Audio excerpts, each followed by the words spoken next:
In the tranquil ambiance of a cozy cafe, the smell of freshly brewed coffee mingled with the sweet scent of pastries. The setting was perfect for a meaningful conversation between two close friends, Emily and Daniel, who were both striving for career advancement in their respective fields. The soft chatter of other patrons provided a gentle background as they engaged in a stimulating discussion about the significance of professional growth, the challenges they faced, and their personal experiences in navigating their careers. Daniel, the topic of career advancement is incredibly relevant and continuously evolving. With the dynamic nature of our professional lives, many people struggle to find clear pathways for growth. Have you noticed any particular trends or personal experiences that highlight the importance of strategic career planning? Absolutely, Emily. The complexity of advancing in our careers is a significant challenge. Despite numerous opportunities, there are still many misconceptions about what constitutes effective career progression. What do you think is the most critical factor in ensuring successful career advancement? I believe one crucial factor is the continuous pursuit of professional development, ensuring that we stay updated with the latest knowledge and skills. Question: Daniel, in your opinion, what is the key factor in ensuring successful career advancement? A. Continuous pursuit of professional development. B. Building a strong professional network. C. Seeking mentorship and guidance. Answer: A. Continuous pursuit of professional development. Daniel, I think that the continuous pursuit of professional development, option A, is essential. This approach ensures that we remain competitive and capable of handling new challenges and opportunities that arise in our field. I completely agree, Emily. Staying updated with the latest knowledge and skills is crucial. It helps us adapt to changes and seize new opportunities effectively. Exactly. By continually developing our skills and knowledge, we can position ourselves for growth and success. I've seen instances where ongoing education and certification have significantly boosted career prospects. As their conversation continued, Emily and Daniel discussed various techniques for integrating continuous professional development into their careers. They shared personal stories illustrating how focusing on these aspects has enhanced their ability to advance in their field. Emily, beyond professional development, I think another pivotal factor is building a strong professional network. How do you think networking impacts career advancement? Question: Emily, how do you believe building a strong professional network impacts career advancement? A. It opens up opportunities for collaboration and partnerships. B. It provides access to industry insights and job openings. C. It enhances visibility and reputation within the industry. Answer: B. It provides access to industry insights and job openings. Daniel, I think that building a strong professional network impacts career advancement by providing access to industry insights and job openings, Option B. Networking can connect us with mentors, potential employers, and peers who can offer valuable advice and opportunities. Absolutely, Emily. Networking is a powerful tool for career growth. It helps us stay informed about the latest trends and opportunities in our field. Right. A strong network can provide support, guidance, and new perspectives. It allows us to learn from others' experiences and gain insights that can propel our careers forward. They continued discussing different strategies for building a strong professional network and how these connections have positively impacted their career trajectories.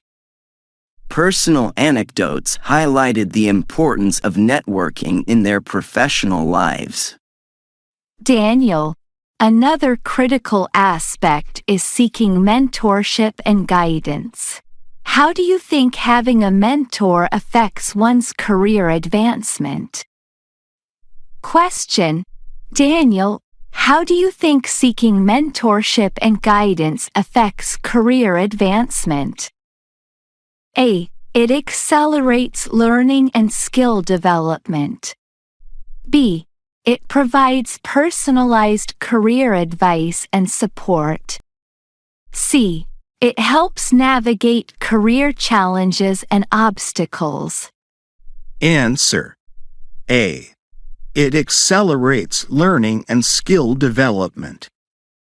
Emily, I believe that seeking mentorship and guidance accelerates learning and skill development. Option A. A mentor can provide insights and advice that help us grow faster and more effectively in our careers. That's an excellent point, Daniel. Mentorship can significantly enhance our learning curve. It's about having someone experienced to guide us and provide valuable feedback. Exactly. A mentor can help us set realistic goals, develop strategies to achieve them, and navigate the complexities of our careers. This support can be incredibly beneficial. They explored various examples of how mentorship and guidance have accelerated their career growth and provided them with valuable insights and support. They discussed the benefits of maintaining strong mentor-mentee relationships. Emily, with all these factors in mind, what do you think is the most important step we can take right now to encourage more professionals to focus on career advancement? I believe the most critical step is to foster a culture of continuous learning and mentorship within our organizations. By integrating strategies for professional development, networking, and mentorship, we can encourage more professionals to actively pursue career advancement. I agree. Emily, empowering professionals with the right tools, knowledge, and support is essential. With a strong foundation of continuous learning and networking, it becomes much easier to navigate and advance in our careers. Advocacy for professional growth and support from employers and industry leaders is also crucial. As they wrapped up their discussion, Emily and Daniel felt more optimistic about the future of career advancement and the potential for positive change through integrated education, networking, and mentorship practices. As the vibrant ambiance of the cafe continued around them, Emily and Daniel left with a renewed sense of purpose and determination, inspired by their conversation and hopeful about helping more professionals discover the transformative benefits of strategic career advancement. Here are 5 words and phrases related to the theme of career advancement. Professional development.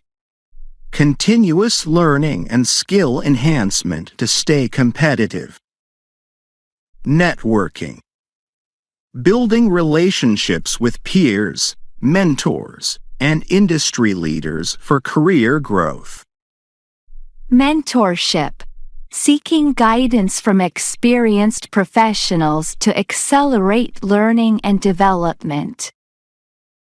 Career strategy. Planning and prioritizing actions that lead to professional growth. Industry insights. Staying informed about trends, opportunities, and advancements in the field.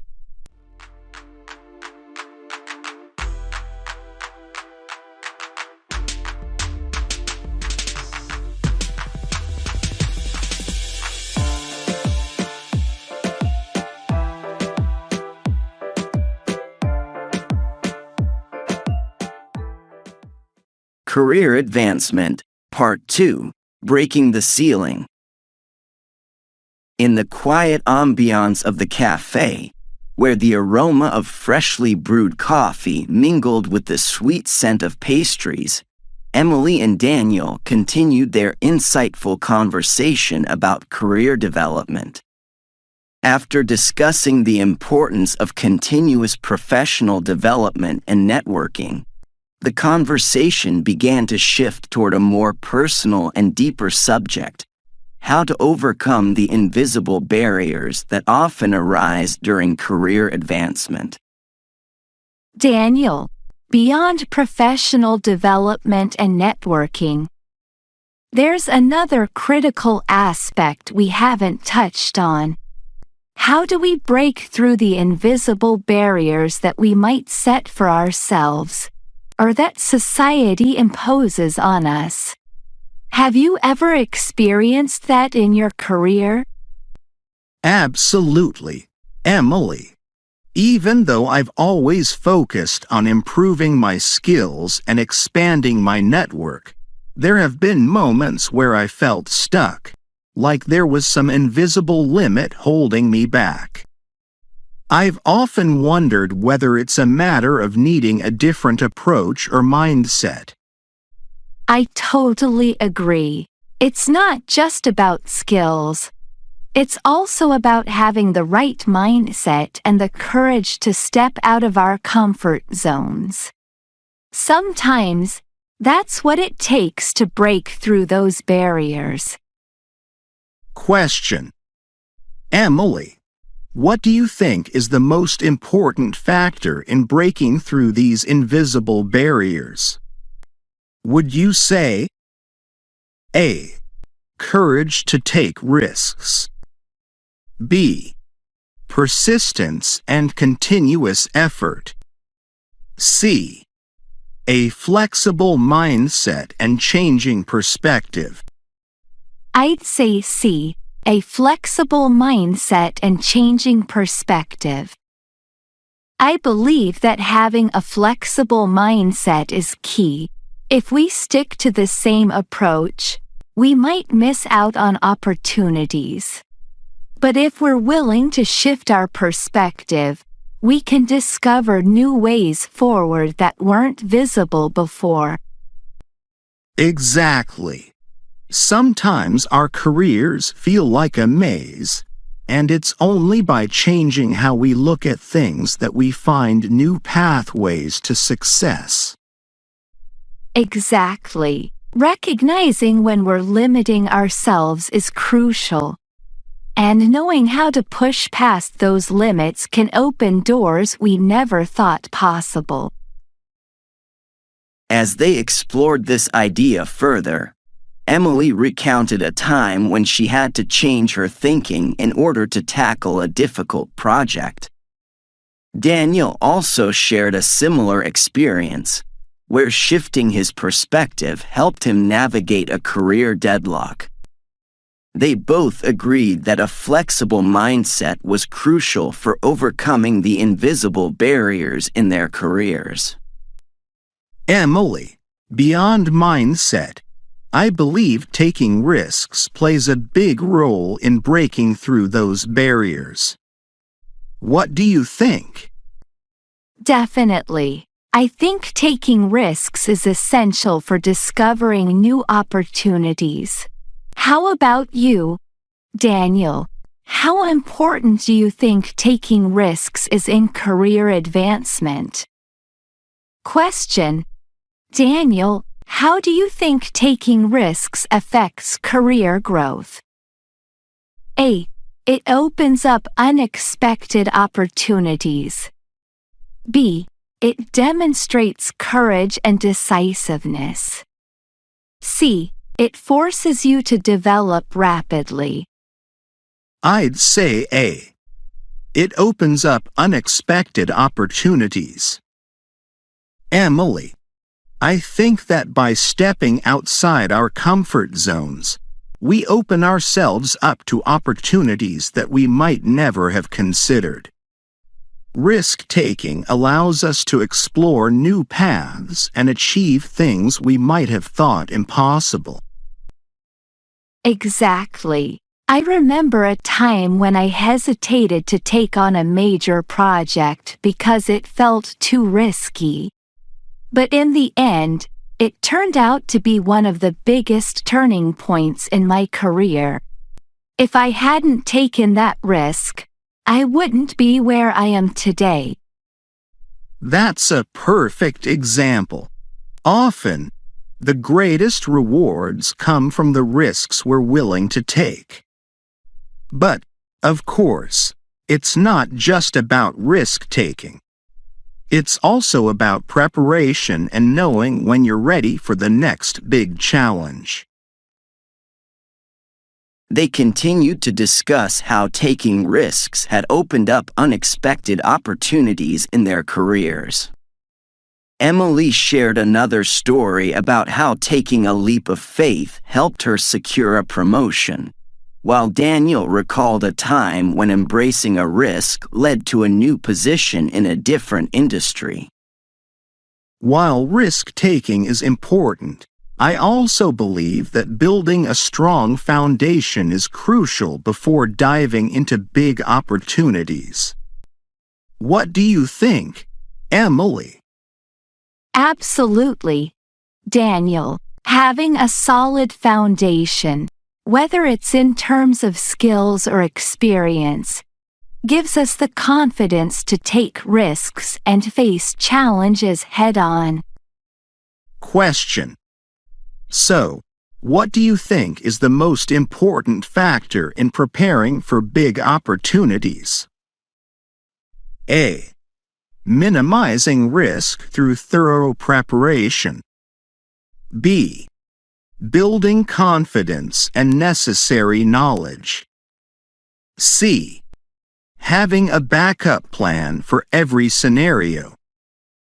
I'd go with B. Building confidence and necessary knowledge. When we have the necessary knowledge and skills, we're better equipped to take on new challenges with confidence. That foundation allows us to handle whatever comes our way, even if things don't go exactly as planned. Exactly.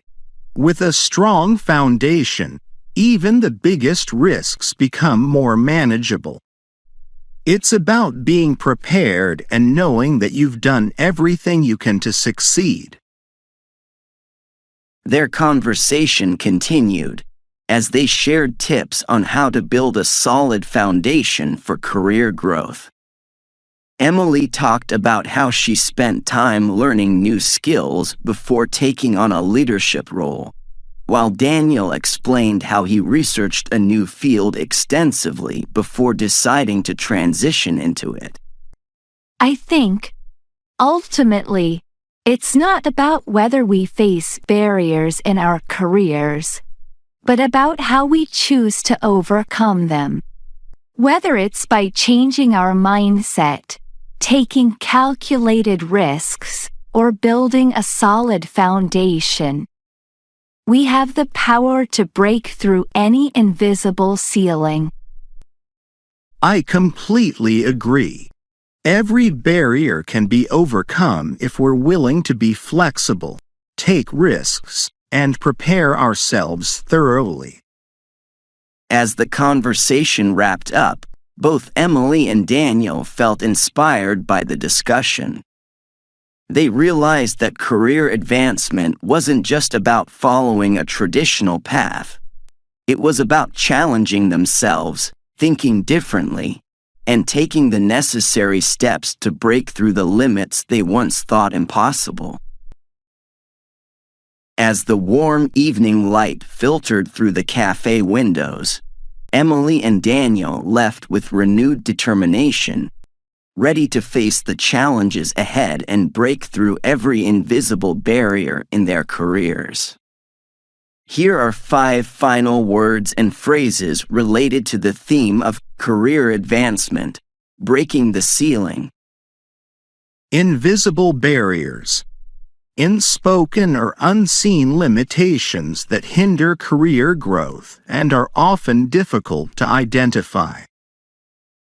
Risk-taking. The willingness to take chances in one's career, often leading to new opportunities and growth. Mindset. A set of beliefs or attitudes that shape how a person approaches challenges and opportunities in their career. Comfort zone.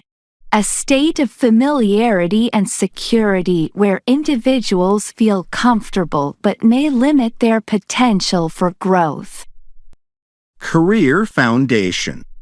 The core skills, knowledge, and experience that form the basis for taking on larger challenges and advancing in one's career.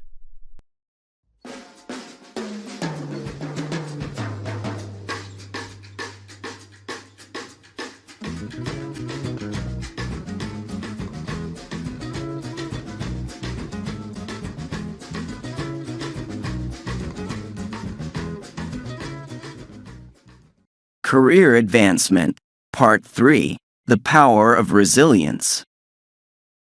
As the cool evening breeze began to settle outside the cafe, Emily and Daniel found themselves deep in yet another crucial aspect of career advancement, resilience.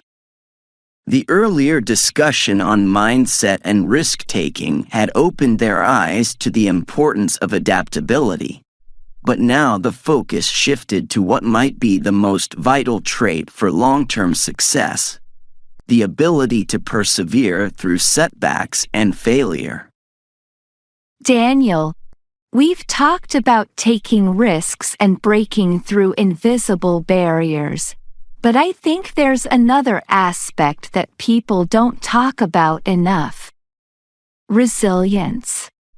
No matter how prepared we are or how flexible our mindset is, we'll face failure at some point. How do you feel about dealing with failure in your career? That's a good point, Emily. It's inevitable, right? No matter how hard we try, we're going to stumble at times. But the real question is, how do we pick ourselves back up? I used to be afraid of failure, but now I see it as part of the process. What about you? Have you had moments where resilience played a big role in your journey? Absolutely. There were times when I faced setbacks that felt like career-ending moments. But looking back, I realized they were just stepping stones. It's easy to get discouraged, but I've learned that bouncing back is a skill just as important as any other. Question. Emily, what do you think is the key factor in building resilience in one's career?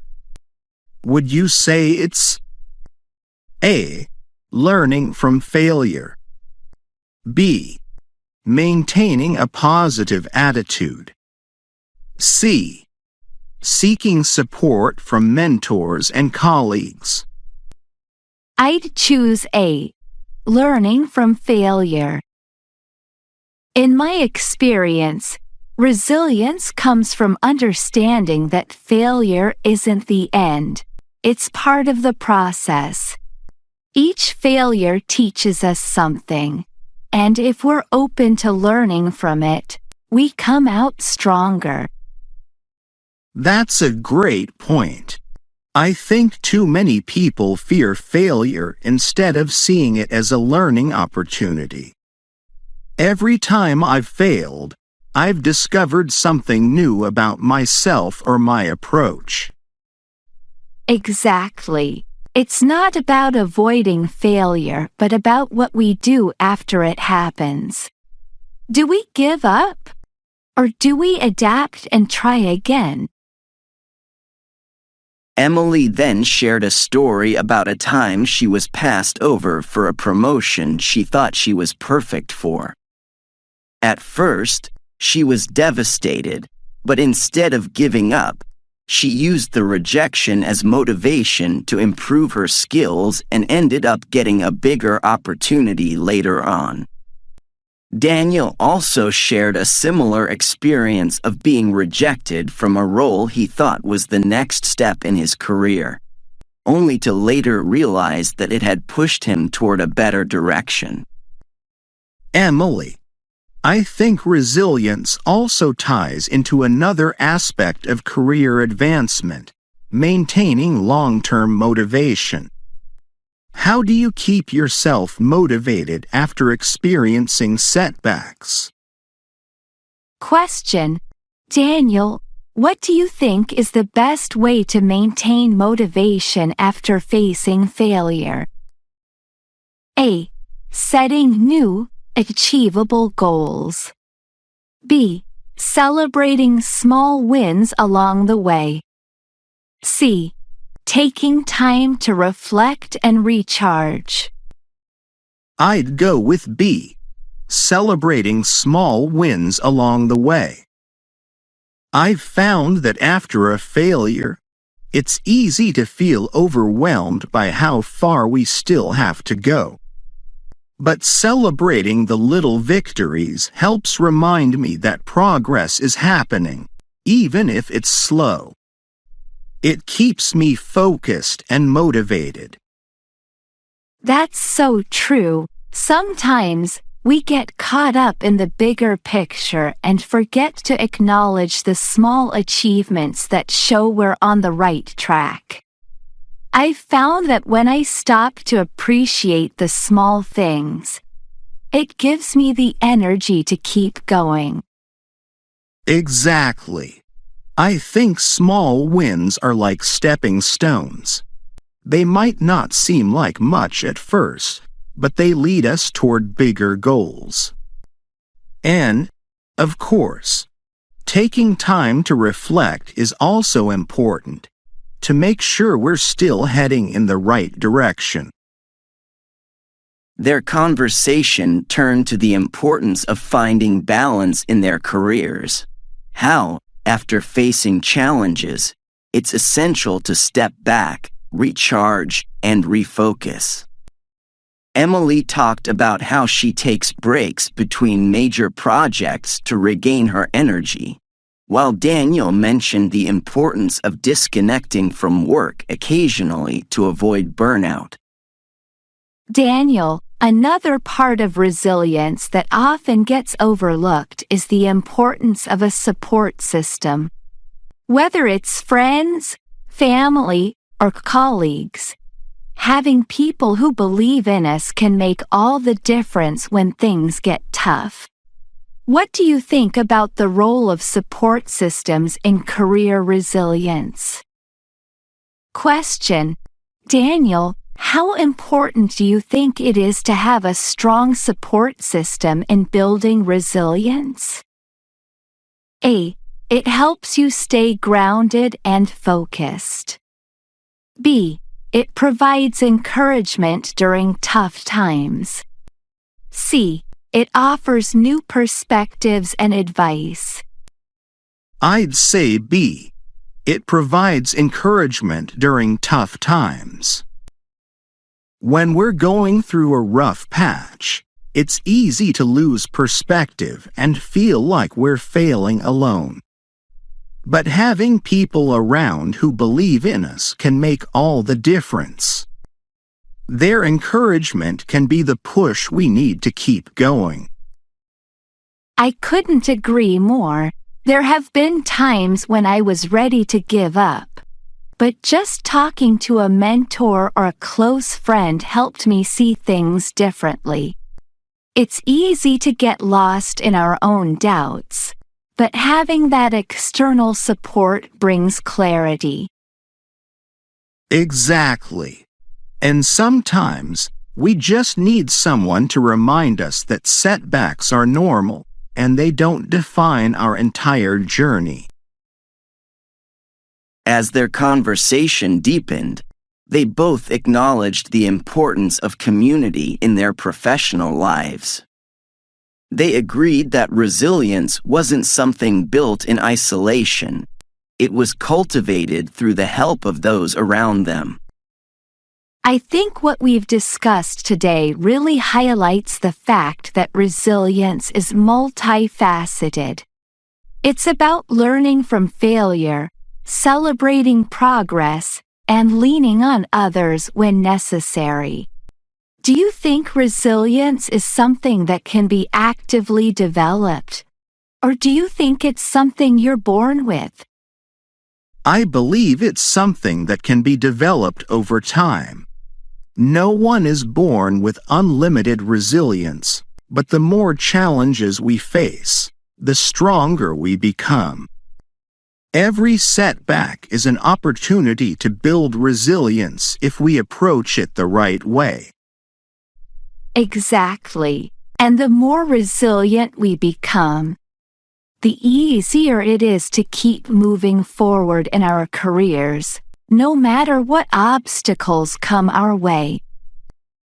As they reflected on everything they had talked about, mindset, risk-taking, preparation, and now resilience, Emily and Daniel felt that they had a clearer understanding of the factors that truly drive career advancement.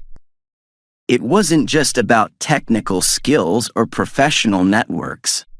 It was about the ability to keep pushing forward when things got tough.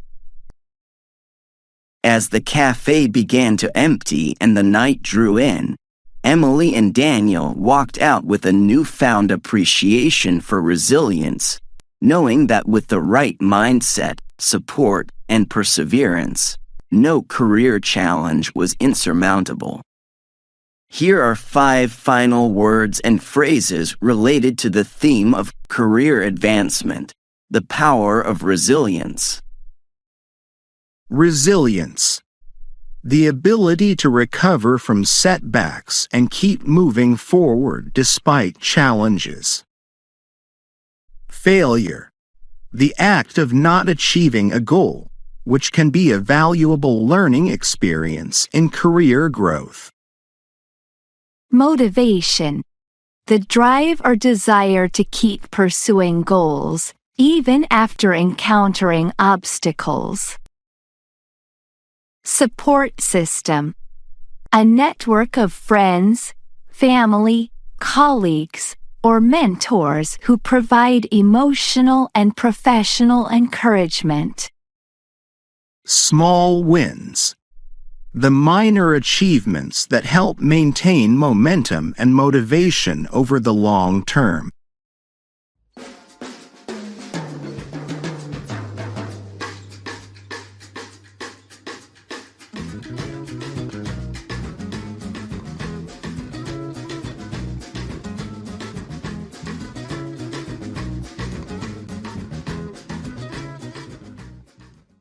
Career Advancement, Part 4, Art of Negotiation. As the sun began to set, casting long shadows through the cafe windows, Emily and Daniel found themselves once again engaged in a lively discussion about their careers. They had covered many aspects of career growth, professional development, networking, resilience, but now, their conversation shifted to a crucial skill that could make or break their journey to the top: negotiation. Daniel, there's something we haven't talked about yet that's been on my mind lately: negotiation. I've realized that knowing how to negotiate effectively can really impact your career, whether it's for salary, promotions, or even work-life balance. What's your take on that?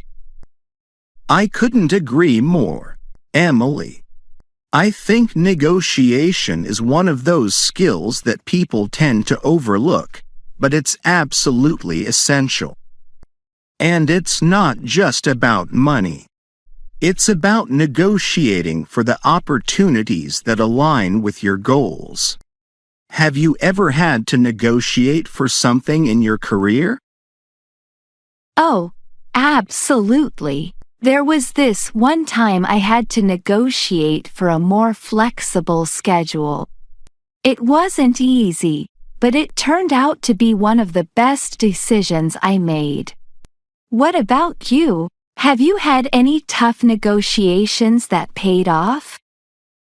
Question: Daniel, in your opinion, what's the most important factor when entering a negotiation? Would you say A. Knowing your worth, B. Understanding the other party's perspective, C. Preparing thoroughly? I'd go with B. Understanding the other party's perspective. I've found that when you walk into a negotiation, knowing what the other side wants is just as important as knowing what you want. It's about finding that balance where both parties feel like they're getting something valuable. What do you think? That's a great point. I've seen people go into negotiations only focused on their side, and it almost never works out. But when you understand the other person's motivations, you can frame your asks in a way that's beneficial for both. As they talked, Emily shared a story about how she once secured a better role by framing her request in terms of how it would benefit the company. By showing how her new responsibilities could lead to greater efficiency and success for the team, she made her case stronger. Emily, one of the things I've struggled with in the past is knowing when to walk away from a negotiation. Have you ever been in a situation where you had to make that tough call? Question: Daniel, when do you think is the right time to walk away from a negotiation? A. When the offer doesn't align with your goals. B. When the other party isn't willing to compromise. C. When you feel undervalued in the process. I'd say A. When the offer doesn't align with your goals. I think it's important to remember why you're negotiating in the first place. If the offer doesn't help you achieve your long-term goals, no matter how tempting it might seem in the moment, it's better to walk away. Otherwise, you risk compromising your values or getting stuck in a position that won't help you grow. That's so true. It can be hard to walk away, especially when the stakes are high. But you have to keep your eyes on the bigger picture. There was a time when I was offered a promotion, but the role wasn't aligned with where I wanted to go. It was hard to say no, but it was the right decision in the end. Exactly. Knowing when to say no is just as important as knowing what to ask for. It's all part of protecting your long-term career trajectory, They discussed how difficult it can be to walk away from an offer, but agreed that staying true to one's career goals and values was essential. Emily shared another story about a time when she felt undervalued during a negotiation and how walking away opened up a much better opportunity just a few months later. Daniel, another thing I've noticed is that negotiation isn't just about what happens during the conversation itself. What you do before and after can have a huge impact. What's your approach to following up after a negotiation? Question: Daniel, what's the best way to follow up after a negotiation to ensure long-term success? A. Building stronger relationships with the other party. B. Documenting the agreements and keeping records. C. Reflecting on the lessons learned from the negotiation. I'd go with A. Building stronger relationships with the other party. I think after a negotiation, it's crucial to maintain and even strengthen the relationship with the other person. Whether the negotiation went well or not, building trust and rapport can lead to future opportunities. You never know when you might need to work with that person again. I completely agree. Even if you didn't get everything you wanted, if you handle the follow-up well, you leave the door open for more discussions down the line. I've had instances where a negotiation didn't go in my favor at first, but because I kept the relationship strong, things worked out later. Exactly. It's all about playing the long game. You may not win every negotiation, but if you leave a positive impression, it can pay off in ways you don't expect. As they wrapped up their conversation, Emily and Daniel reflected on the importance of negotiation as an ongoing skill that develops over time. They both agreed that mastering negotiation wasn't just about getting what you want. It was about building relationships, knowing when to walk away, and understanding the broader context of their careers. I think what we've talked about today has really highlighted that negotiation isn't just a one-time thing. It's a skill we need to refine continuously. Whether we're asking for a raise or negotiating new responsibilities, it's all part of shaping our careers. Absolutely. And the better we get at it, the more control we have over where our careers take us. I've learned that negotiation is about strategy as much as it is about communication. Right, and the more we understand the dynamics of negotiation, the better prepared we'll be for whatever comes our way. It's definitely something I want to focus more on as I move forward in my career. Same here. I think it's one of those skills that will always be relevant, no matter what stage of our careers we're in. As the evening settled in and the cafe grew quieter, Emily and Daniel left with a newfound appreciation for the art of negotiation, realizing that with the right preparation, strategy, and approach, they could continue shaping their careers in meaningful ways. Here are 5 final words and phrases related to the theme of career advancement, art of negotiation. Negotiation.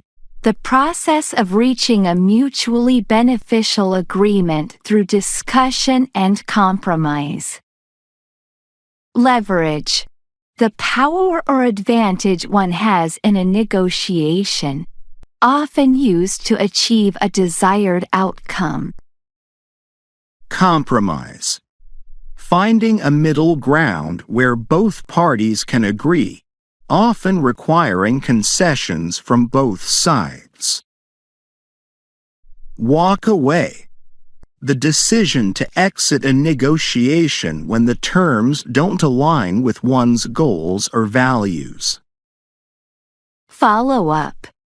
The actions taken after a negotiation, such as maintaining relationships or documenting agreements.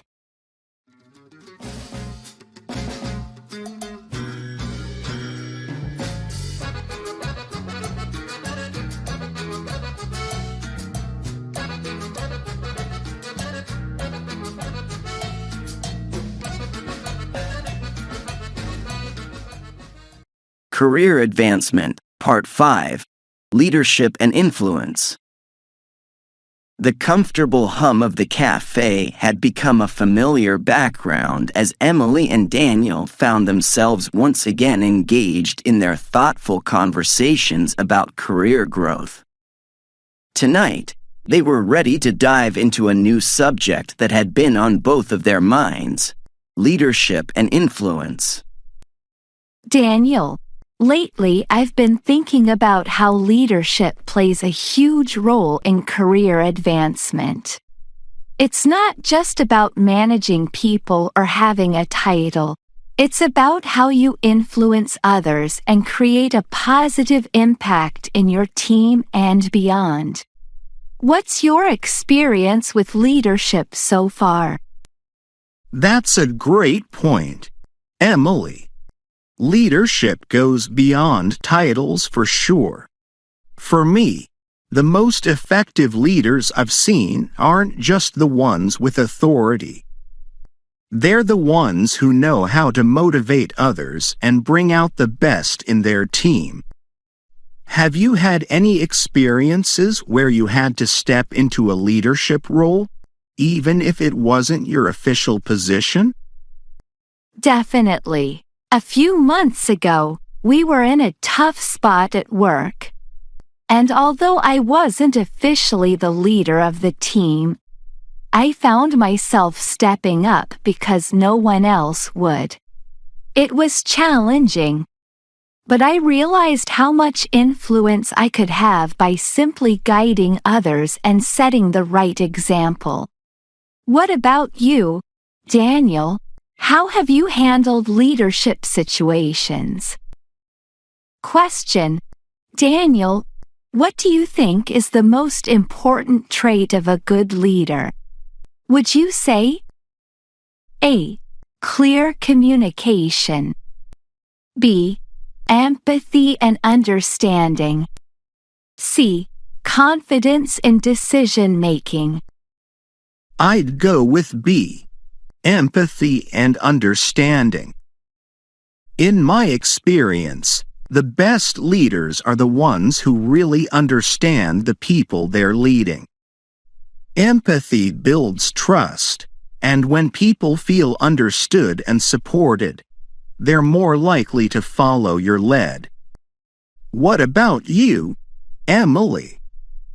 I completely agree. I think empathy is often overlooked in leadership, but it's so important. It's not just about giving orders. It's about connecting with your team, knowing their strengths, and understanding what motivates them. I've seen leaders who don't have empathy struggle to keep their teams engaged. Exactly. And without that connection, it's hard to influence people effectively. People aren't just following your instructions. They're trusting you to lead them in the right direction. As they continued discussing, they both shared stories of leaders they admired, not because of their titles or power, but because of their ability to connect with their teams on a human level. Daniel shared how one of his previous managers took the time to understand what motivated each team member individually, which resulted in a highly effective and motivated group. Another thing I've been thinking about lately is how leaders deal with difficult decisions. Sometimes, being a leader means making tough calls that not everyone will agree with. Have you ever faced that kind of situation, Emily? Question. Daniel, how do you think a good leader should approach making difficult decisions? A. By gathering as much input as possible from the team. B. By trusting their instincts and experience. C. By focusing on the long-term vision, even if it's unpopular. I'd go with A. By gathering as much input as possible from the team. I think it's really important to involve the team in decision-making, especially when it comes to tough calls. When people feel like their opinions are valued, they're more likely to support the decision, even if it's not what they initially wanted. It also helps you as a leader because you're considering perspectives you might not have thought of. That's a great approach. I've been in situations where decisions were made without any input from the team, and it just didn't go well. People felt disconnected and unmotivated. But when I've been part of teams where the leader asked for feedback and genuinely listened, even the hardest decisions were easier to accept. Right. And while the final decision may rest with the leader, involving the team gives them ownership in the outcome. It's about showing that you value their expertise and insights. They continued talking about decision-making, both agreeing that a collaborative approach often leads to better outcomes, even in challenging situations. Emily shared a story about a time she had to make an unpopular decision at work but involved her team in the process, which made the transition smoother and more accepted. Leadership also means knowing how to influence beyond just your direct team. I think one of the most challenging parts of leadership is learning how to influence without direct authority. Have you had to deal with that, Daniel? Question. Daniel, what's the most effective way to influence others when you don't have formal authority? A. Building strong relationships based on trust. B. Demonstrating expertise and leading by example. C. Using persuasive communication skills to get buy-in. I'd say B. Demonstrating expertise and leading by example. I've found that the best way to influence others, especially when you don't have formal authority, is to lead by example.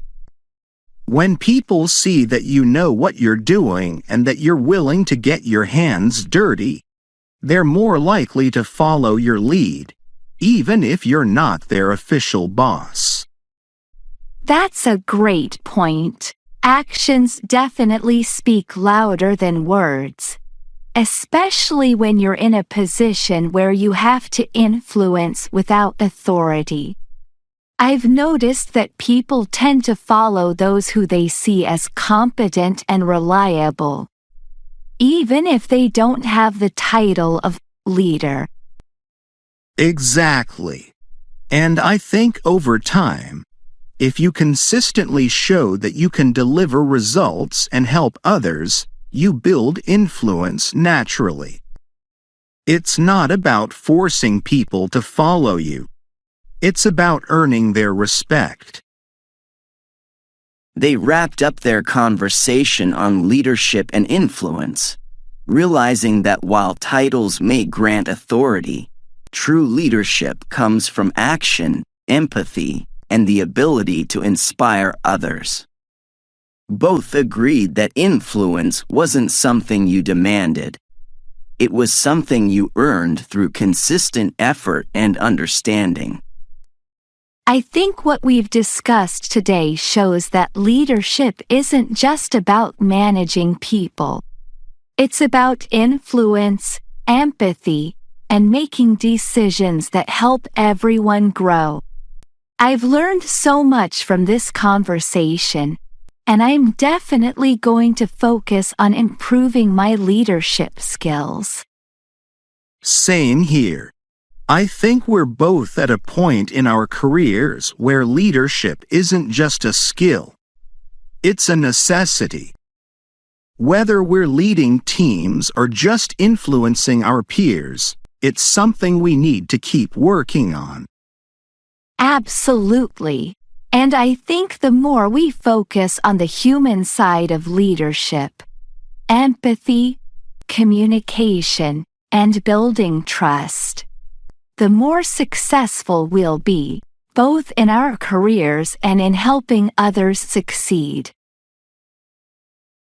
As the cafe slowly emptied and the lights dimmed, Emily and Daniel left with a deeper understanding of leadership and influence, knowing that true leadership came from empathy, trust, and the ability to inspire others, even without a formal title.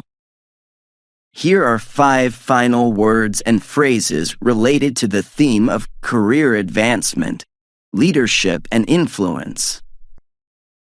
Leadership, the ability to guide and inspire others toward achieving common goals, often by setting an example and fostering collaboration. Influence, the power to affect others' actions, decisions, or thinking, often built through trust, expertise, and personal connections. Empathy, the ability to understand and share the feelings of others, crucial for building trust and rapport as a leader. Decision-making, the process of making choices, often involving input from others and balancing long-term vision with immediate needs. Leading by example, demonstrating the behavior, attitude, or work ethic you want others to.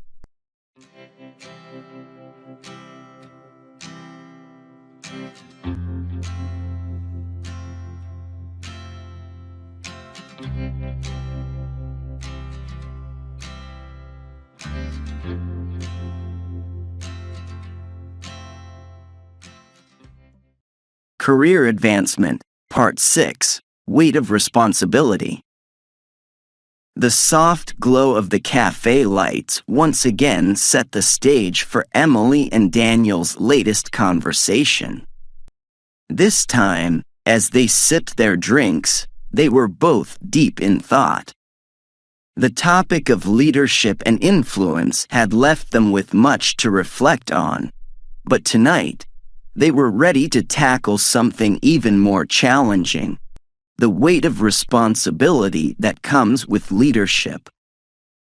You know, after our last conversation, I've been thinking a lot about how leadership is really a balancing act. We talked about empathy and influence, but what about the responsibility that comes with it? What do you do when things go wrong? And you're the one people are looking to for answers. That's definitely a big part of it, Emily. It's easy to lead when everything is going well, but the true test of leadership comes when things fall apart.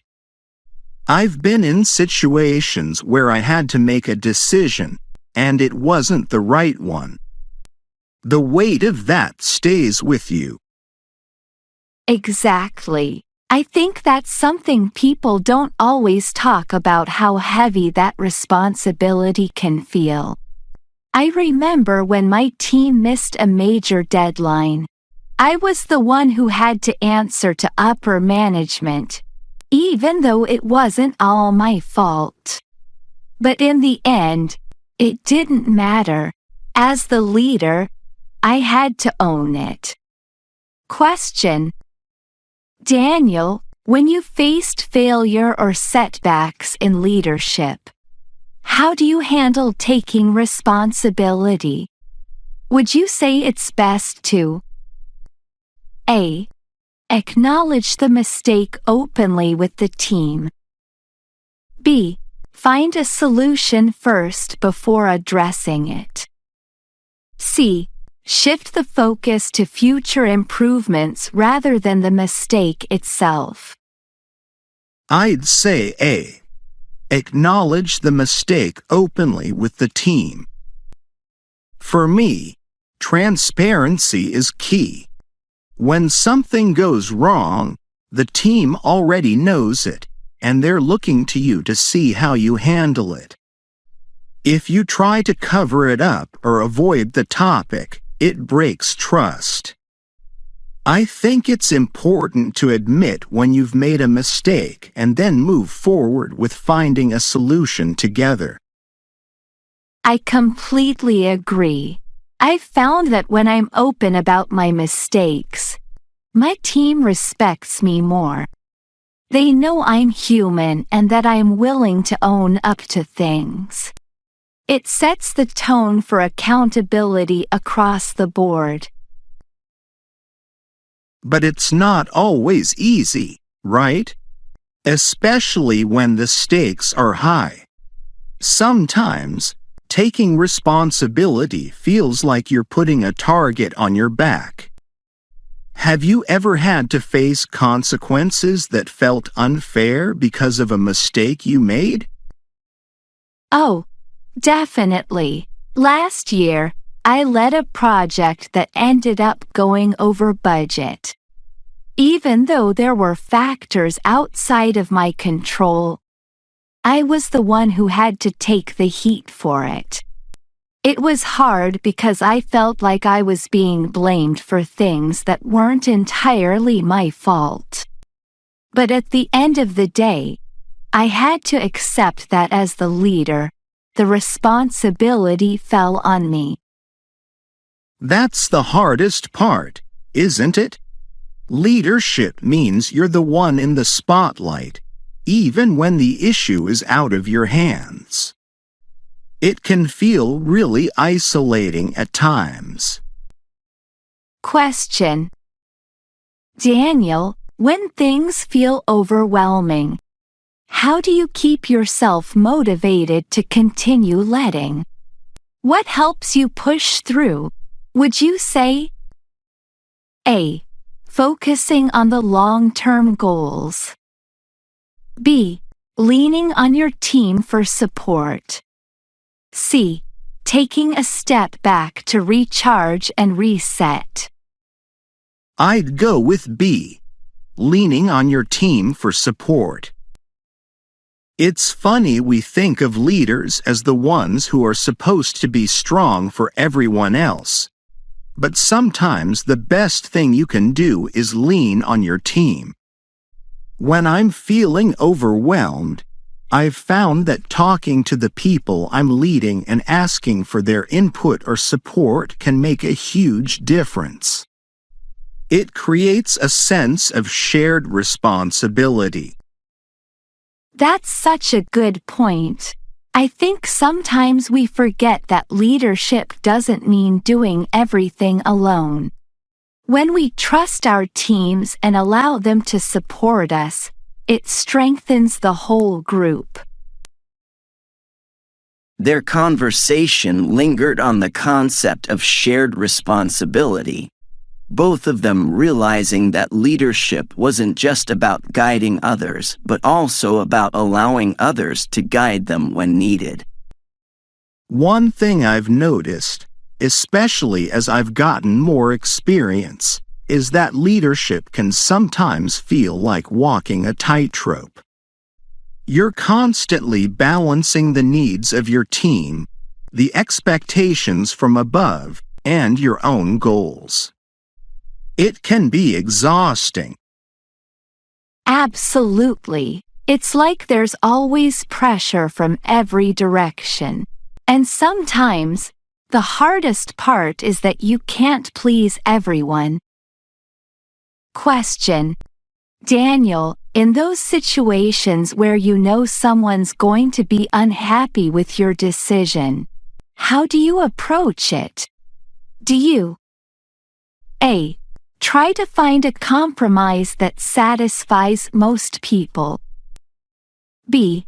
Stick to your decision and accept that not everyone will agree? C. Take time to explain your reasoning and hope for understanding? I'd say C. Take time to explain your reasoning. Even if people don't agree with your decision, I think they're more likely to respect it if they understand why you made it. When I've had to make tough calls, I've found that taking the time to sit down with people and walk them through my thought process helps them see where I'm coming from, even if they don't like the outcome. That's a great approach. I think sometimes leaders forget how powerful communication can be. Just explaining the why behind your decision can make all the difference in how it's received.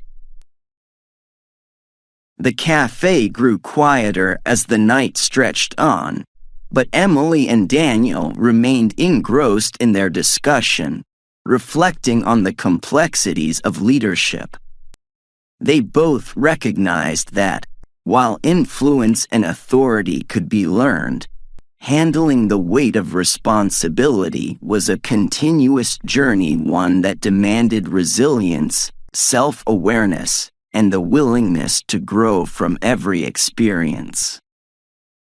I think what we've talked about tonight has really opened my eyes to the full scope of leadership. It's not just about guiding others.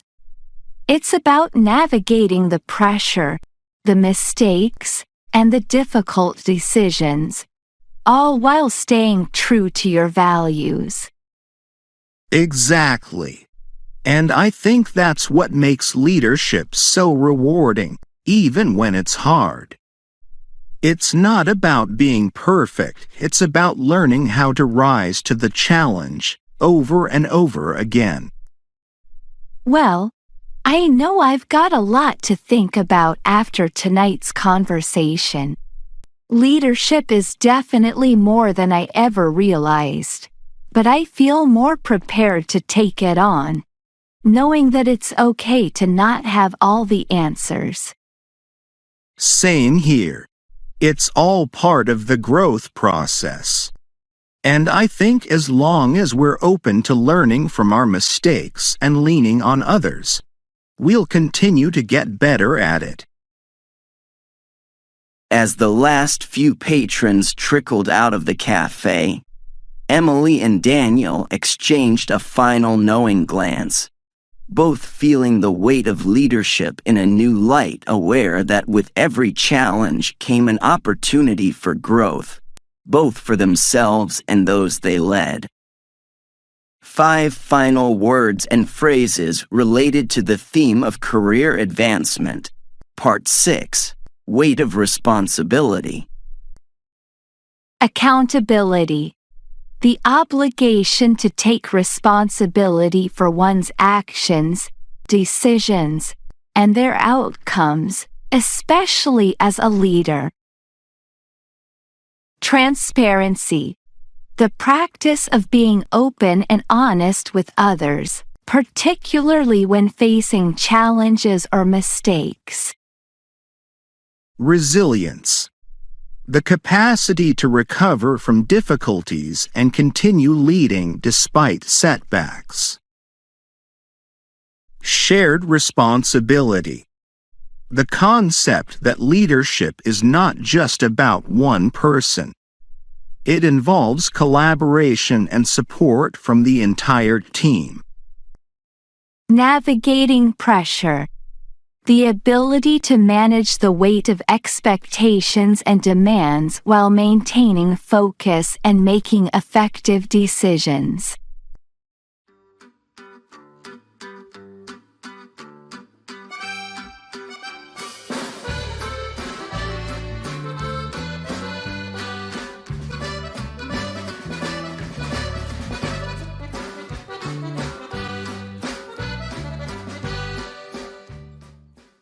Career Advancement, Part 7, Navigating Difficult Decisions. The comforting murmur of the cafe had become a staple in Emily and Daniel's weekly conversations. Tonight, though, the topic seemed weightier. They had explored many aspects of leadership and influence, but there was something they hadn't quite tackled. The difficult decisions every leader must face, where there's no clear right or wrong. Daniel, I've been thinking a lot about leadership recently. It's easy when things are going well. But what about when we're forced to make the tough calls? I've had a few situations lately where I was backed into a corner. And no matter what choice I made, it felt wrong. Yeah. Tough decisions are where leadership really shows its teeth. Anyone can lead when things are going smoothly, but when you're faced with no-win situations, that's when it gets real. What kind of decisions have you been dealing with? We were working on a project with a tight deadline, and I had to choose between quality and time. If I pushed the team to hit the deadline, we'd be compromising on the details, but if I didn't, we'd risk losing the client. I decided to push for the deadline, but it didn't sit well with me. It still doesn't. Question. Daniel, when you're faced with decisions like that, how do you prioritize? Do you A.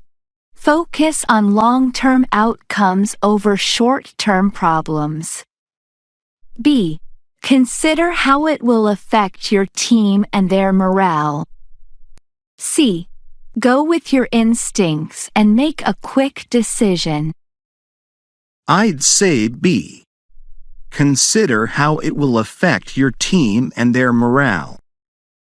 In situations like that, I've found that the team's well-being is critical. If you lose their trust or burn them out, it doesn't matter if you hit a deadline. The long-term damage to morale and productivity will cost you more in the end. I try to balance the business needs with keeping the team motivated. How did your team react to your decision? They weren't thrilled. I could feel the frustration, but we managed to deliver. Still, it made me wonder if I should have handled it differently. That's the thing with leadership, right? Even when you make the right call, it doesn't always feel like a win. Sometimes, it's about the least bad option. The conversation settled into a brief pause, with both of them considering the weight of making difficult decisions that inevitably affect others. Emily reflected on the tension between delivering results and maintaining team morale. Leadership wasn't just about making decisions. It was about balancing the needs of the team and the expectations from above. Exactly. I've been struggling with whether I should have stood up to management and pushed for more time. But then I worry that could have made things worse. Question. Daniel, when you've had to make a tough decision that wasn't popular, how do you handle the aftermath? Do you A. Stand firm and let the results speak for themselves. B. Explain your decision in detail to the team to maintain trust. C. Keep things moving and focus on what's next. I'd say B. Explain your decision in detail to maintain trust. Transparency goes a long way. When I've had to make unpopular decisions, I've found that if I take the time to explain why I made the call, people are more likely to accept it, even if they don't agree. It shows respect and lets them know you're not just making arbitrary decisions. That makes sense. I didn't explain my reasoning as well as I could have, and I think that might have been part of the problem. The team was frustrated, and I don't think they fully understood the position I was in. It's tough. You're juggling expectations from above and the needs of the team below. But the more you involve them in the process, even if the decision is ultimately yours, the more they'll feel connected to the outcome. As their conversation deepened, Emily felt a small wave of clarity wash over her. Leadership wasn't just about making the right decision. It was about bringing people along with you, even through the difficult moments.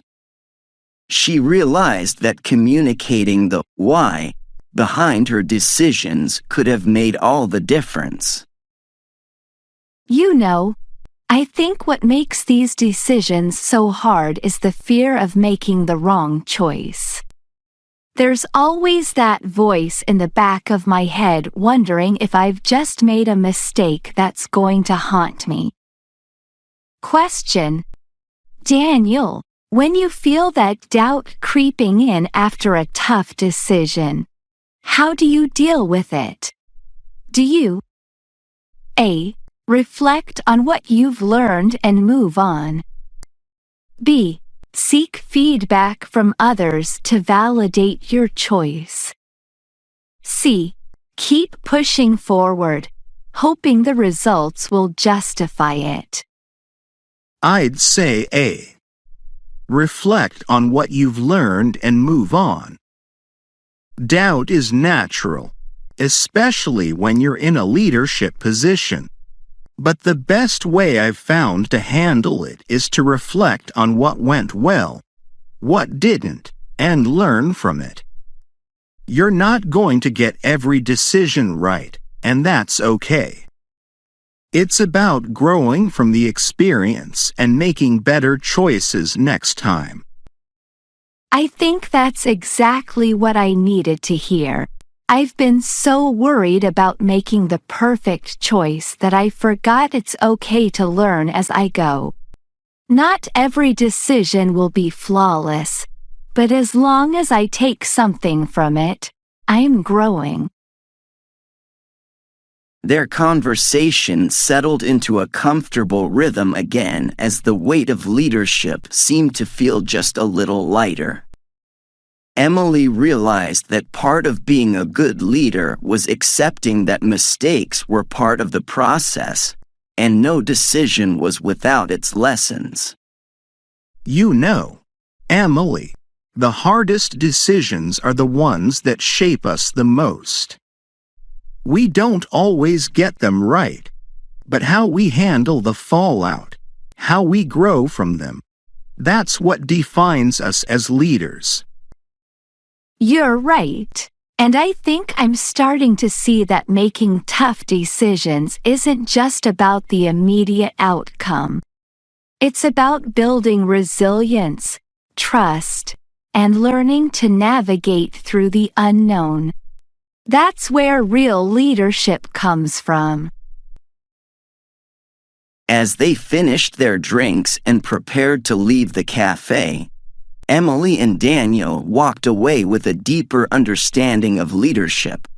knowing that tough decisions weren't just about making the right choice, but about navigating through the uncertainty, learning from each experience, and growing stronger in the process. 5 final words and phrases related to the theme of career advancement. Part 7. Navigating difficult decisions. Resilience. The strength to recover from setbacks and to handle the emotional weight of difficult decisions in leadership. Transparency. The practice of openly sharing your thought process with your team, especially when making tough calls, to maintain trust and understanding. Trust. Building confidence within your team by explaining decisions clearly and making them feel included in the process, even if they don't fully agree. Growth.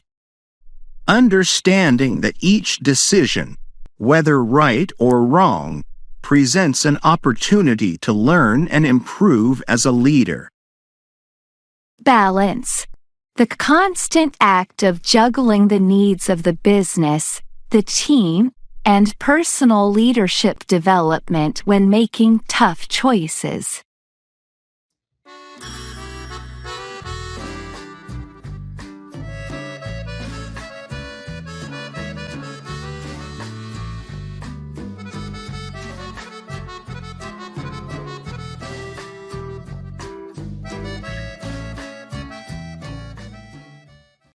Career Advancement. Part 8. Mentorship and Guidance. The comfortable murmur of the cafe had become an almost ritualistic backdrop for Emily and Daniel's weekly conversations. Tonight, the air felt a little different, warmer, perhaps, or maybe it was the excitement of diving into yet another essential topic for their careers: mentorship and guidance. You know, Daniel, last time we talked about office politics, and it got me thinking about how important it is to have someone help you navigate all of that. I've been wondering about the role mentorship plays in career advancement. Have you ever had a mentor? Yeah, I've had a couple of mentors over the years, and honestly, I don't think I would have made it this far without them.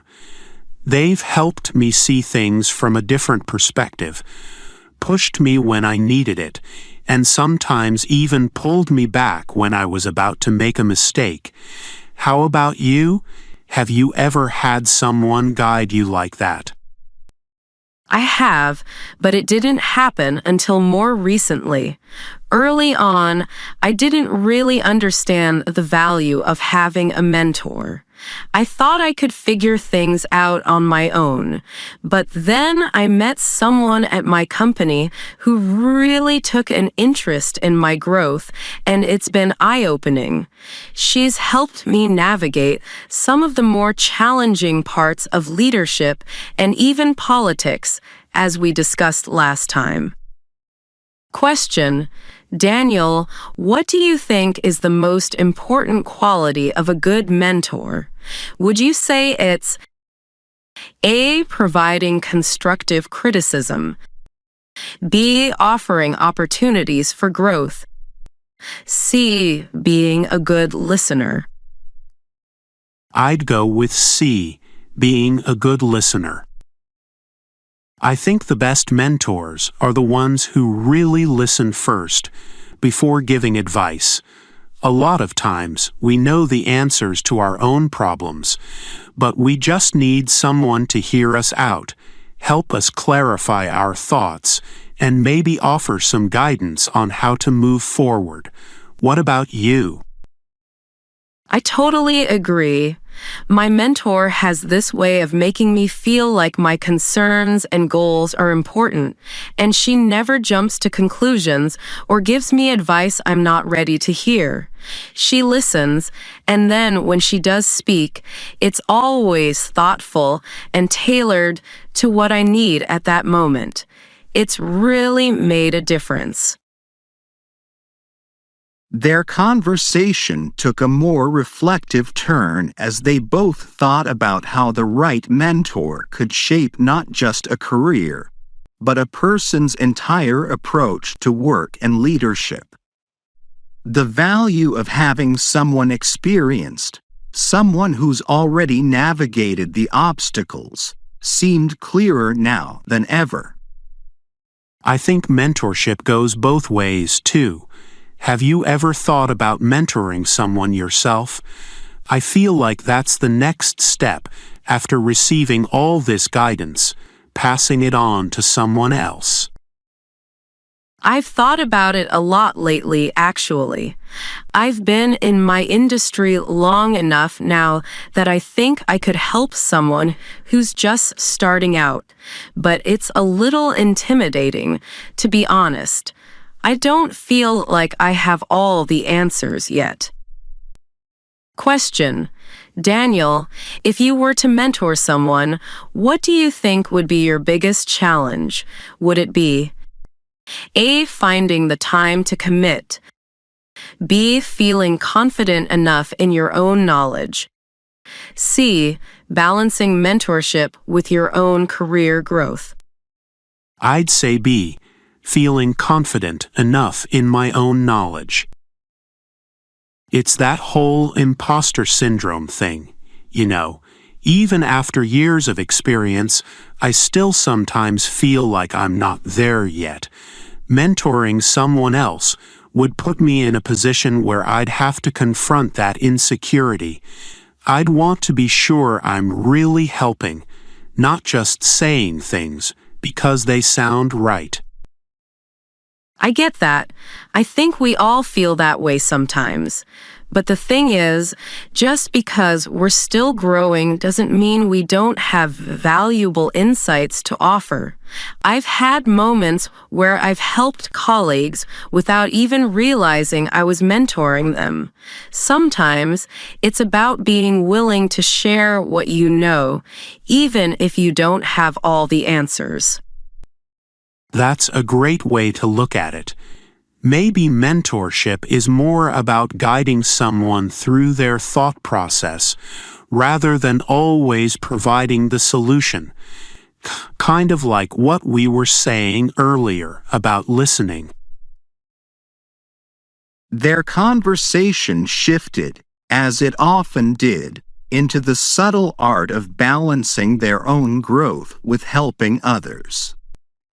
Both Emily and Daniel began to see mentorship not as a sign of having reached the pinnacle of their careers, but as a natural extension of their learning process, passing on lessons as they learned them.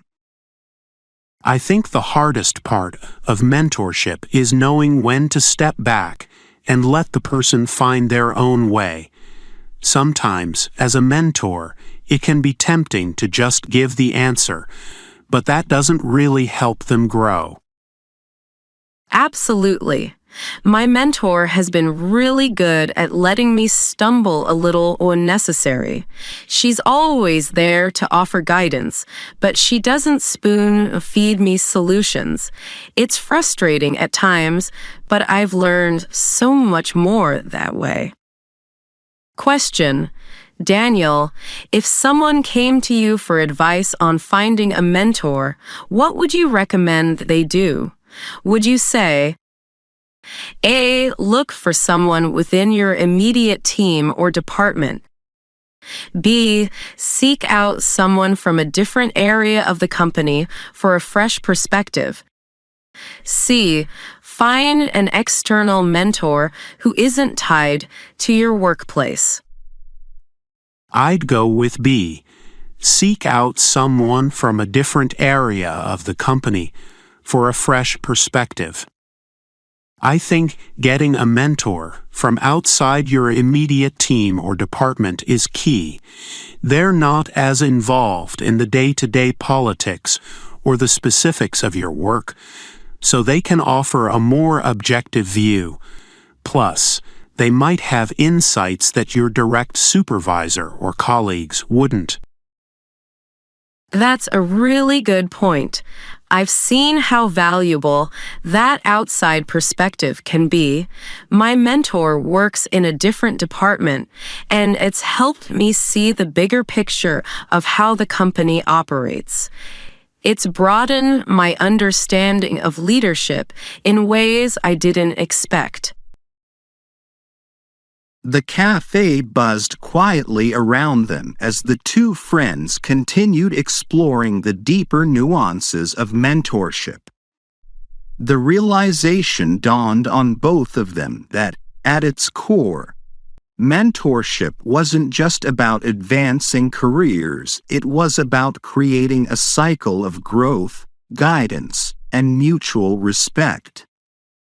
You know, Emily, the more we talk about this, the more I realize that mentorship is also about trust. You have to trust that the person mentoring you has your best interests at heart, and if you're mentoring someone, they have to trust that you're genuinely invested in their growth.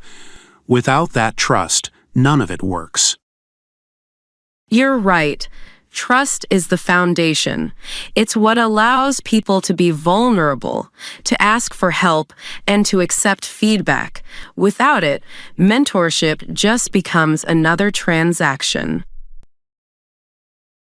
As they finished their drinks and prepared to leave, Emily and Daniel walked away with a new understanding of mentorship, knowing that it wasn't just about receiving advice, but about fostering a genuine connection built on trust, empathy, and a shared journey toward growth.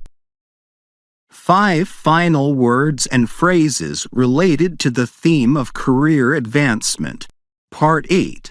Mentorship and Guidance. Trust, the foundation of any strong mentor-mentee relationship, built through honest communication and a shared commitment to growth. Listening, the ability to truly hear and understand the other person's concerns, essential for offering meaningful guidance as a mentor. Imposter syndrome, the feeling of self-doubt that can arise even in experienced professionals when mentoring others or taking on new challenges. Mutual growth, the idea that both the mentor and mentee can learn and grow from their relationship, benefiting from each other's insights and experiences. Perspective, the value of seeking guidance from someone outside your immediate circle to gain a broader, more objective view of your career path.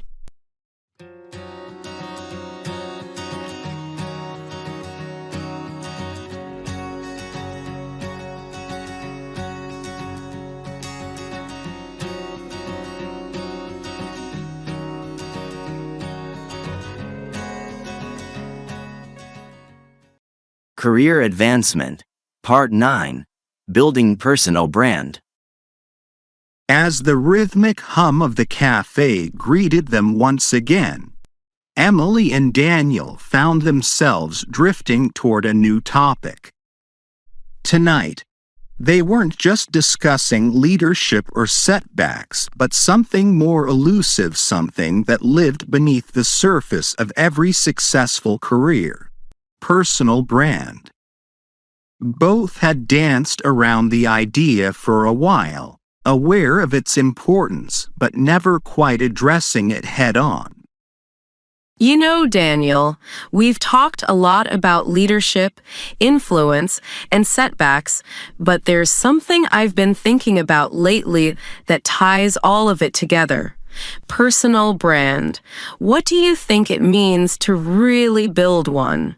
I feel like it's one of those career buzzwords that everyone talks about but never fully explains.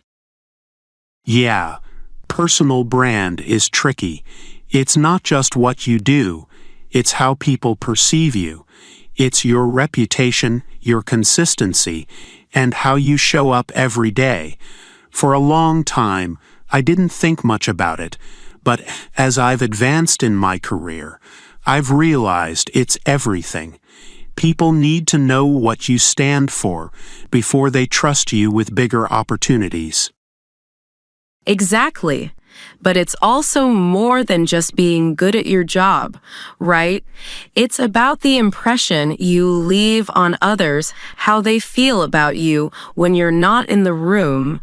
I've been wondering how intentional I need to be about shaping that image. Do I need to be more conscious of it, or is it something that develops naturally? Question. Daniel, when it comes to building your personal brand, do you think it's more important to A. Focus on your expertise and skills, B. Build strong relationships with the right people, C. Establish a reputation for reliability and integrity? I'd say C. Establish a reputation for reliability and integrity. At the end of the day, no matter how skilled or connected you are, if people can't trust you, it doesn't matter. Your personal brand starts with how reliable and ethical people believe you are. That's what sticks with them, especially when you're not around. What about you, Emily? How do you see it? I agree with you. Trust is everything. I think people sometimes overlook the importance of being dependable in favor of trying to stand out or be the most skilled. But without that foundation of reliability, none of the other stuff really matters. It's definitely something I've been more conscious of lately. As they continued to discuss, Emily realized how much her personal brand had already been shaped by the little choices she made every day, how she responded to emails, how she handled deadlines, even how she interacted with colleagues in casual conversations. It wasn't just about doing great work. It was about being remembered for the right reasons. You know, I think one of the hardest parts about building a personal brand is consistency. It's easy to say you want to be known for something, but it's harder to consistently show up in a way that aligns with that. Have you found that challenging? Absolutely. There have been times when I've felt stretched too thin and my focus shifts. One week, I'm really good at building relationships, but the next, I'm buried in work and barely have time to say hi to anyone. It makes me wonder what kind of message that inconsistency sends. Question. Daniel, if someone wanted to strengthen their personal brand, what would you recommend they focus on first? Would you say A. Defining their core values and what they want to be known for, B. Expanding their network and gaining visibility, C. Seeking feedback from others to see how they're currently perceived? I'd say A. Defining their core values and what they want to be known for. I think everything starts with self-awareness. Before you try to expand your network or worry about how others see you, you need to have a clear understanding of who you are and what you stand for. Once you define that, everything else falls into place. You can't build a brand if you don't know what it's based on. That makes sense. I've been thinking about my own values lately, what I want to stand for in my career. It's easy to get caught up in what you think other people want you to be, but the most successful people I know are the ones who are unapologetically themselves. Their conversation lingered on the idea of authenticity, how true personal branding wasn't about creating a fake version of yourself to impress others, but about amplifying the best parts of who you already were. Emily reflected on how, in the past, she'd tried to mold herself to fit expectations, but she was beginning to see how much more powerful it would be to build her brand around her genuine strengths and passions.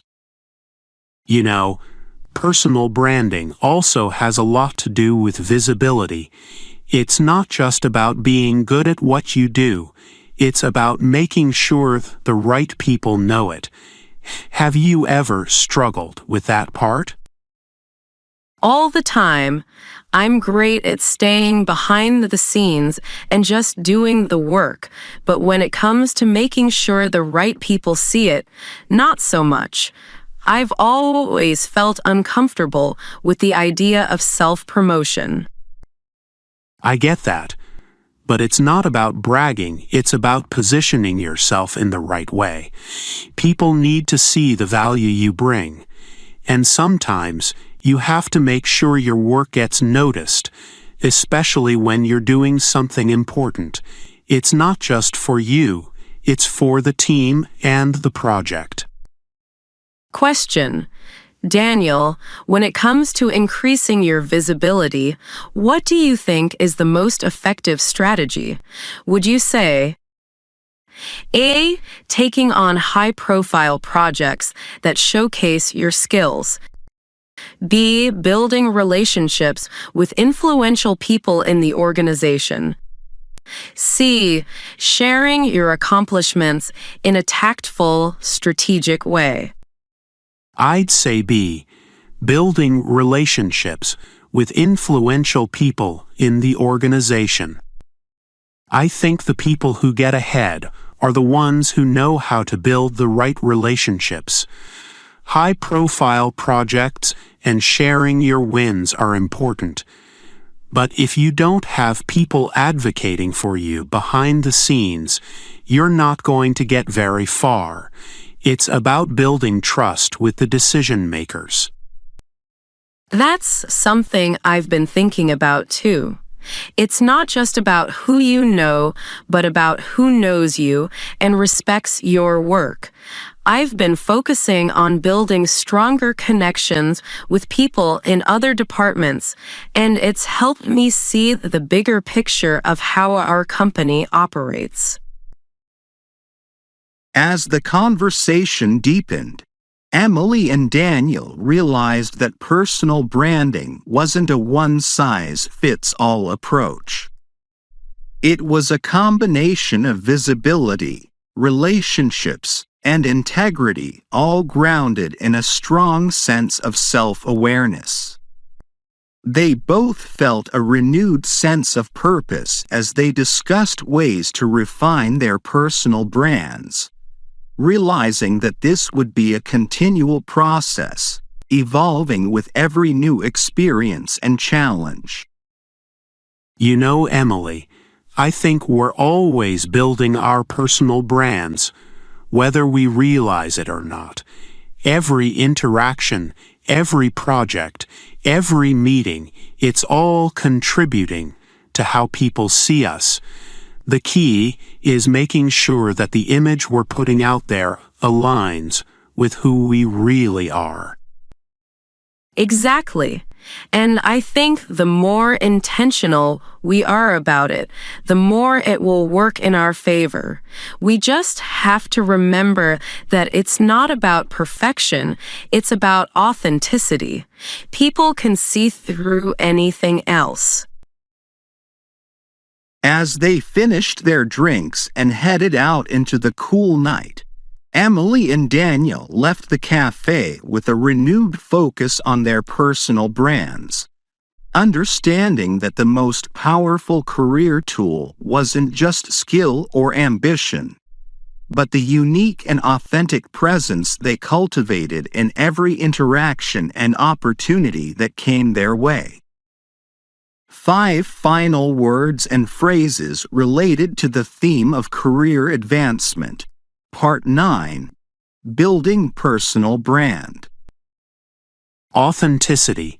Staying true to your core values and beliefs while building a personal brand that reflects who you genuinely are. Visibility. Ensuring your work, contributions, and strengths are recognized by the right people within and outside the organization. Consistency. The practice of maintaining a consistent image and behavior that aligns with the personal brand you're working to establish. Self-awareness. A deep understanding of your strengths, weaknesses, and values, which serves as the foundation for your personal brand. Relationship building. Forming meaningful connections with colleagues and decision makers that enhance your influence and visibility.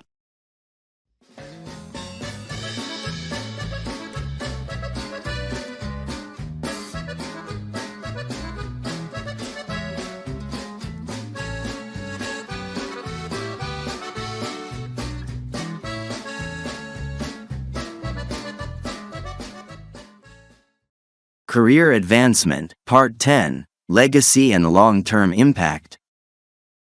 The evening air outside the cafe felt crisp and final, as though the world was aware this conversation would be their last in this particular series.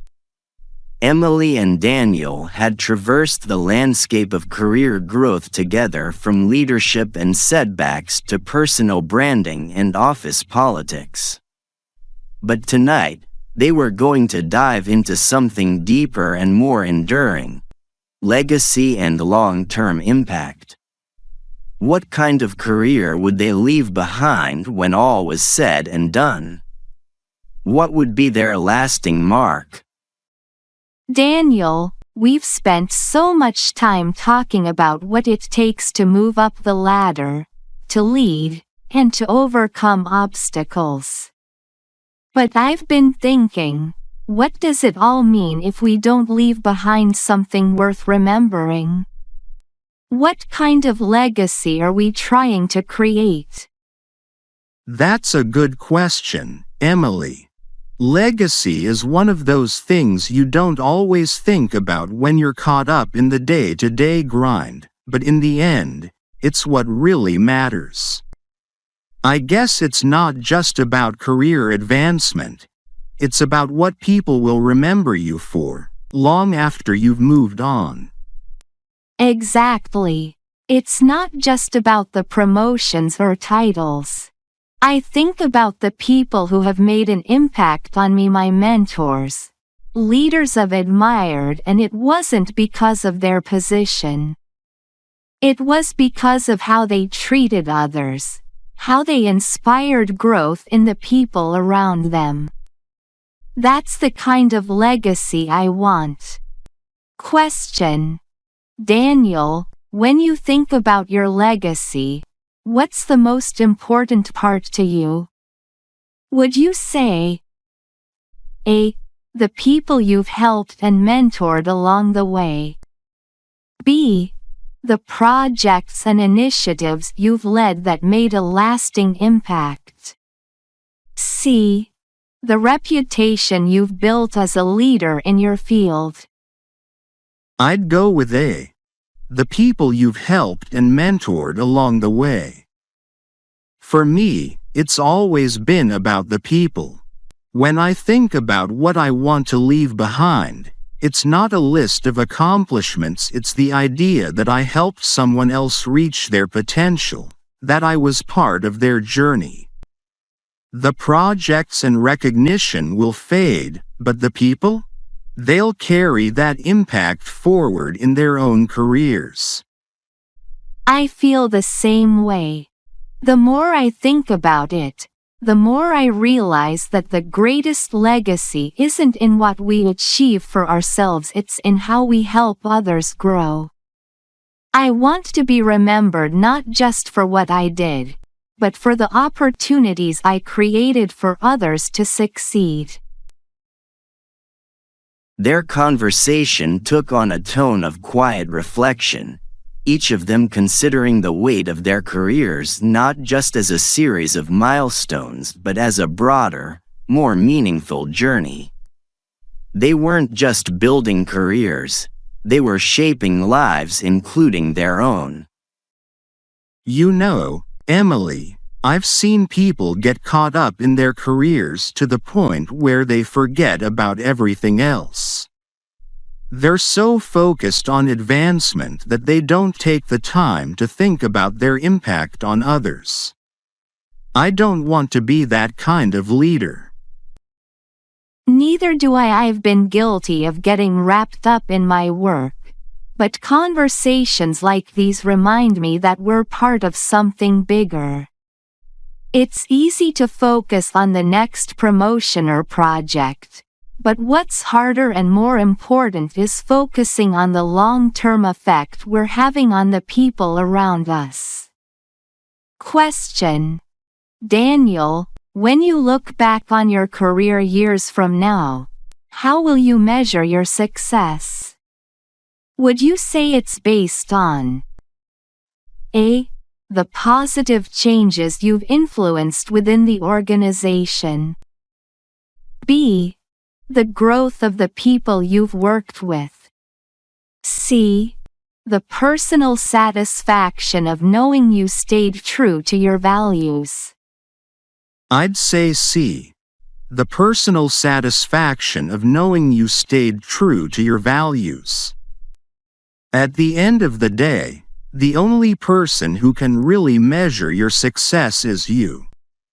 I think as long as I can look back and feel like I didn't compromise who I am, that I stayed true to my core values even when it wasn't easy, that's what will matter most to me. I don't want to look back and see a career full of compromises I regret. I think that's the truest measure of success. Staying true to yourself, even when the path gets tough, is probably the hardest part of building a legacy. But it's also the most rewarding. When I think about the people I've admired, it's always been those who were authentic and unwavering in their integrity. As the evening deepened, their conversation became even more introspective. They realized that while external success was part of the journey, internal fulfillment would ultimately define their legacy. Both Emily and Daniel knew they wanted to be remembered for more than their achievements. They wanted to leave a lasting impact that was rooted in authenticity, empathy, and integrity. Emily, one thing I've noticed about people who leave lasting legacies is that they're not afraid to take risks. They don't play it safe, they make bold decisions that challenge the status quo. Have you ever thought about how taking risks could shape your legacy? I've thought about it, but I've always been cautious. I think part of building a legacy is having the courage to step outside your comfort zone, to make decisions that might not always be popular but are necessary for growth. The people who inspire change are rarely the ones who played it safe. Question: Daniel, if you had to give one piece of advice to someone just starting their career, who's thinking about the long term, what would it be? Would you say A. Focus on developing relationships because they'll define your legacy.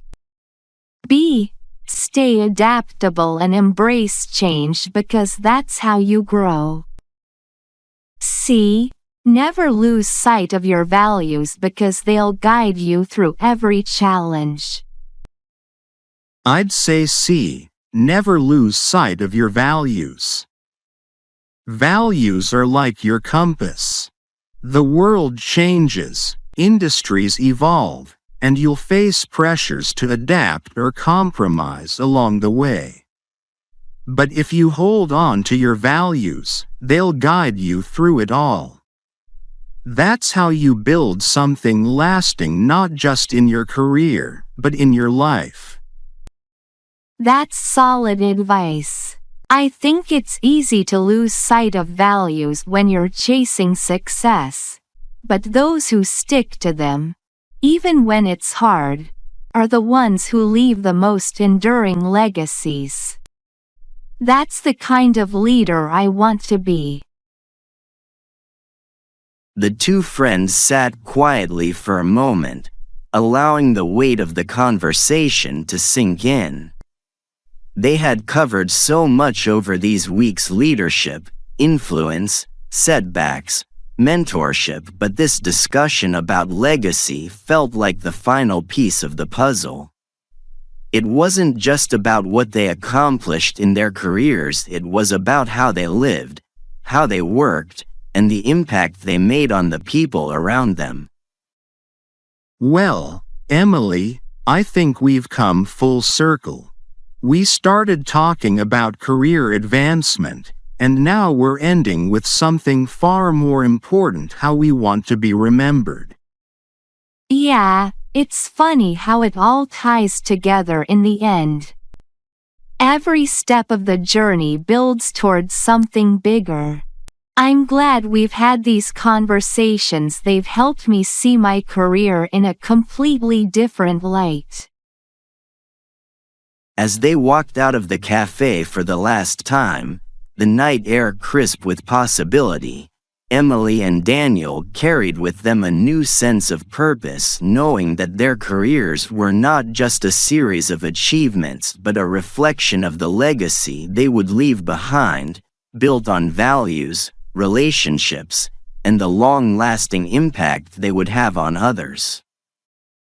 5 final words and phrases related to the theme of career advancement. Part 10. Legacy and long-term impact. Values.